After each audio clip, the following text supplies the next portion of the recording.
144th pick. You know what I mean? The 144th pick for the Cleveland Browns. He's the son of my walking talker. He's the son of the guy that I did the walk and talk with, you know what I mean, Shedeur Sanders. So you can check out the walk and talk too, you know, because to get him back on the field and messing around with him and having fun. And I love at the end of that walk and talk what he said, you just want to feel what it feels like to be on that. I'm not going to get distracted with that. You go check that out for yourself right now. But we're not talking about Shedeur. I am talking about Shedeur because I'm talking about his son. They got picked 144. I said, wow.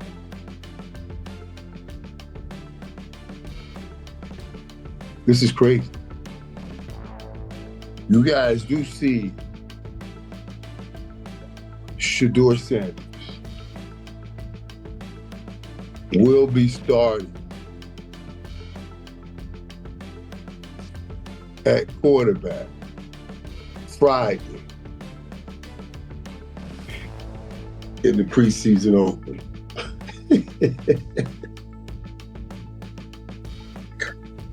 Oh my God, man. Oh my God. Yo, can you believe that? Can you believe this, how this plays out? You can't make this up. If you hire the greatest writers, they can't write this up. You can't AI this up. AI. Give me the craziest, wildest story that you can know. You can't even, it blows my mind. I wonder, what did they say when they said, well, we got to start him? What do you mean you got to start him? What the hell do you mean you got to start him? Now, this is after the owner came out. I don't even want to address what he was saying because it made no sense. They told me when I drove home that night that we were going to drive, no way.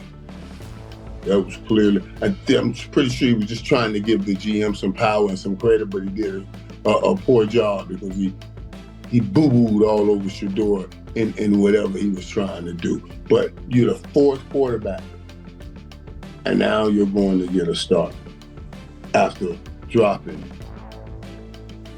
all the way down. You were the fifth quarterback in the room, really, because Deshaun Watson was, above him. And you went the fifth round, 144.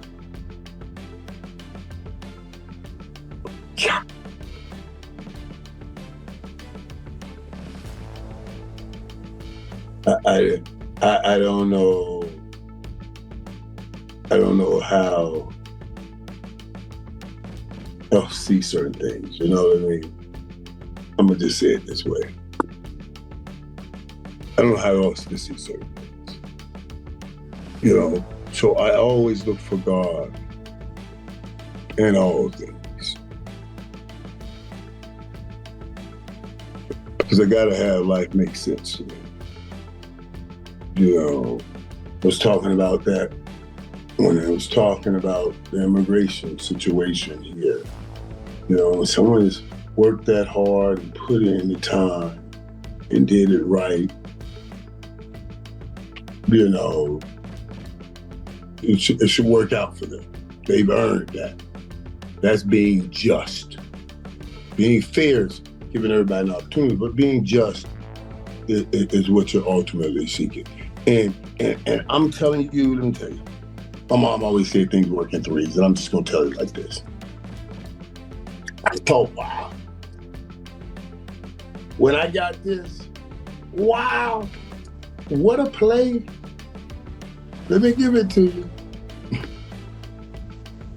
Works in threes. Shedeur Sanders. We talked about it on draft day. Finds out he has cancer. thinking about on this one day that he prepared for 27 years, him and his boys, I'm done. And then you get this horrific situation that happens with his boy, who all they've ever dreamed of was getting him drafted above Shedeur Sanders. And he's going to suffer through some great pain, dealing with a pretty tough situation. But in the end, everybody calling, asking for prayers and wondering what was wrong, made everybody tune in when he spoke here with me and in his press conferences. And that great thing he went through, that great mess turned into a message, and everybody starting to go get checked. Who knows how many lives he's going to save? But he went through something to get there. In the end, God put him on top because everybody that was worried about him tuned in, and everybody that was worried about him got a message to worry about everybody that you love and go get checked out. You see, that's when I say what the devil means for evil. God makes it good. And then I turned around and saw it not one time, but 2 times. Because I watched Shannon Sharpe over at the Hall of Fame. And I saw just how he moved, and I saw all his interviews. I sat in the Nishka luncheon and I heard him speak. I heard the tears roll down his face as he sat in there with the great men that he has admired and has played the game at the highest level, balling like a kid because his big brother is getting what he deserves, his rightfully spot at home in the NFL Hall of Fame. I couldn't help but sit there and think all that he had gone to prior to coming to the Hall of Fame, with the lawsuit and the settlement, and you think you're good. Everybody said, well, just take it out, you'll be back. And then, no, trust me, I know. And then you don't get the job back. No, ever, it's gone. And then everybody comes out and said, well, no, we were just lying. We always had a consensual relationship. We just played the game and got some money. And everybody says, oh, it's okay, it's cool, let's go. Even though we all know it was a lot from the go. It's just, you know. But in the end,